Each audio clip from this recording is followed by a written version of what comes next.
Good morning students. बेटे, कल हमने उस्ताद बड़े गुलाम अली के बारे में पढ़ा, जो कि आज हम इसको फिर से पूरा करेंगे। थोड़ा सा जो हमने कल पढ़ा था कि गुलाम अली का जन्म कैसे हुआ, उनका कहाँ पे हुआ, उनका रियाज कैसे था, उनकी शिक्षा कहाँ से ली, थोड़ा सा इसको फिर से रिवाइज करेंगे और इसको पढ़ते हैं। फिर से एक बार देखते हैं। तो बड़े गुलाम अली की जी का जन्म 1902 में लाहौर के पंजाब के नामक कसूर नामक गांव में हुआ। इनकी शिक्षा अपने पिताजी से प्राप्त की इन्होंने, और इनके पिता का नाम अली बख्श था। और ये तीन चार भाई थे जिसमें ये बड़े थे। जब ये 20 वर्ष की अवस्था में थे तो इनके पिता ने दूसरी शादी कर ली, और इनकी माता में और जो दूसरी शादी की थी उनमें आपस में नहीं बनती थी।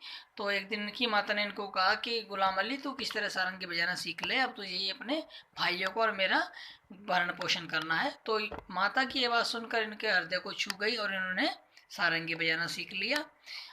और सारंगी के प्रोग्राम करते करते इनको फिर अपने संगीत का भी रियाज करते थे, और सारंगी में जो प्रोग्राम मिलता था उसके उसी दौरान अपने परिवार का भरण पोषण करते थे। तो इनका प्रथम संगीत सम्मेलन 1940 में हुआ, जो बहुत लोगों को पसंद आया, और फिर इनको इधर कई कई जगह से निमंत्रण आने लगा। तो इस तरह का अब तक हमने थोड़ा पढ़ा था। अब आगे चलते हैं कि आगे क्या होगा पश्चात। हाँ, 1945 में महात्मा गांधी जी ने इनका गाना 2 बार सुना और इनको प्रशंसा पत्र दिया। 1945 में इनका गाना महात्मा गांधी ने सुना और उनको बहुत ही पसंद आया इनका गाना, और उन्होंने इनके गायन को 2 बार सुना और उनको प्रशंसा पत्र दिया। फरवरी 1940 के अंत तक ये मुंबई में रहे, और इसी बीच रेडियो स्टेशन से कई बार इनके गाने का प्रसारण हुआ। 1946 में ये मुंबई में थे और वहाँ पर इन्होंने अपने संगीत का प्रचार प्रसार किया। कई बार वहाँ से रेडियो स्टेशन से इनकी रिकॉर्डिंग प्रसारित हुई, जो कि बहुत ही अत्यंत प्रसारित श्रोताओं को समझ में आया, अच्छा लगा, और इनका प्रसारण हुआ। आगे चलते हैं। यह अत्यंत उदार और सरल स्वभाव के व्यक्ति थे। ये बहुत ही सीधे साधे और सच्चे व्यक्ति थे। मुंबई में चौपाटी पर जाते समय इन्हें कोई भी भिखारी मिलता तो जेब में हाथ डालकर रेजगारी या नोट जो भी इनके हाथ आता वे भिखारी को दे देते थे। जब भी मुंबई में चौपाटी पर घूमने जाते थे शाम को, तो इनके बारे में कहा जाता है कि इनकी जेब में चाहे नोट हो चाहे रेजगारी हो, रेजगारी कहते हैं खरीज को, जो कि खुले पैसे होते हैं। तो जो भी इनके हाथ में लगता ये नहीं देखते थे कि मेरे हाथ में खुले पैसे हैं या नोट है तो कितना बड़ा है, वो जो है वो भिखारी को देते थे। इनका स्वभाव इस तरह का था। तो इसीलिए कहा गया ये बड़ा उदार दिल स्वभाव के व्यक्ति थे।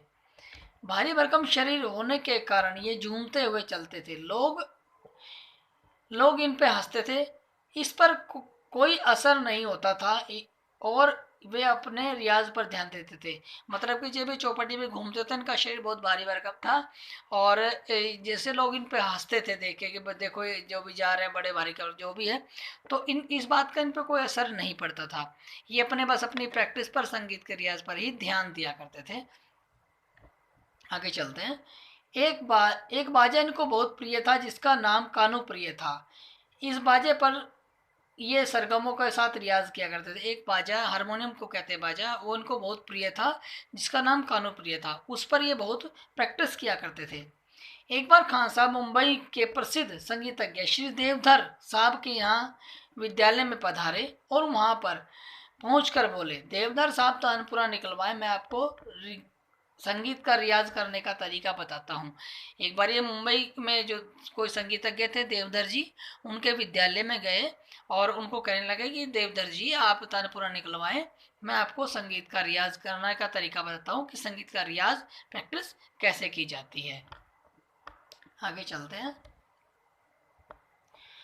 तंबूरा निकलवाने के बाद इन्होंने पूरी बुलंद आवाज खोलकर गाना सरगम कहने लगे, और कुछ ही समय में इन्होंने इतनी आवाज़ खोली कि सरगमों से पूरा कमरा गूंज उठा। जब इन्होंने तानपुरा निकलवाया और गाने लगे तो इनकी आवाज़ इतनी ज़ोर से भी गाने लगे कि पूरा कमरा गूंजने लग गया, और वो इतना अच्छा गायन था कि सुनने वाले को मंत्रमुग्ध करते। बहुत अच्छा गाना गाते थे ये। महफिल में आवाज़ कैसी रखनी चाहिए यह तो आपने अनुभव से ही और रियाज से ही जाना जा सकता है। महफिल में स्टेज पर हमें किस प्रकार गाना चाहिए, कैसी आवाज़ रखनी चाहिए, ये तो हम प्रैक्टिस करते करते या स्टेज का ही अनुभव से हमें ज्ञात होता है या पता लगता है। 1960 ईस्वी में ये पक्षाघात से दंडित हुए। पक्षाघात लकवा जैसी प्रॉब्लम होती है, उससे दंडित हुए, मतलब बीमार हो गए। और 1962 में ये फिर से गाने लगे, मतलब कि 1960 में ये बीमार हुए और 1962 में इन्होंने फिर से अपना गाना आरंभ कर दिया। इनको संगीत नाटक अकादमी से भी पुरस्कृत किया गया। राष्ट्रपति ने इनको पद्म विभूषण से अलंकृत भी किया गया। इनको संगीत अकादमी, नाटक अकादमी से भी पुरस्कार मिला और इनको राष्ट्रपति अवार्ड भी पद्म विभूषण से भी सम्मानित किया गया। इनके पुत्र उस्ताद मुनव्वर अली खां मशहूर गायक हैं। 22 अप्रैल 1968 को हैदराबाद में इस मशहूर गायक का निधन हो गया। इनके पुत्र जो है उस्ताद मुनव्वर अली हैं, जो आज भी गाना में श्रेष्ठ है और गाने संगीत का प्रचार प्रसार कर रहे हैं। और उस्ताद बड़े गुलाम अली का देहांत 22 अप्रैल 1938 को हैदराबाद में हो गया। इनके पुत्र इनकी परंपरा को आगे बढ़ा रहे हैं। इनके पुत्र इनकी परंपरा को, जो संगीत की परंपरा को आगे बढ़ा रहे हैं। बेटे, आपका बड़े गुलाम अली का जीवन परिचय यहाँ पे समाप्त होता है। उम्मीद करता हूँ आपको अच्छे से समझ में आया होगा और आप अपनी इसको नोटबुक में इसको अच्छे से कर लेंगे। आपका कल का टॉपिक रहेगा पंडित कृष्णराव शंकर, जो कि आपका लास्ट टॉपिक है। इसके बाद हम ताल शुरू करेंगे। Thank you.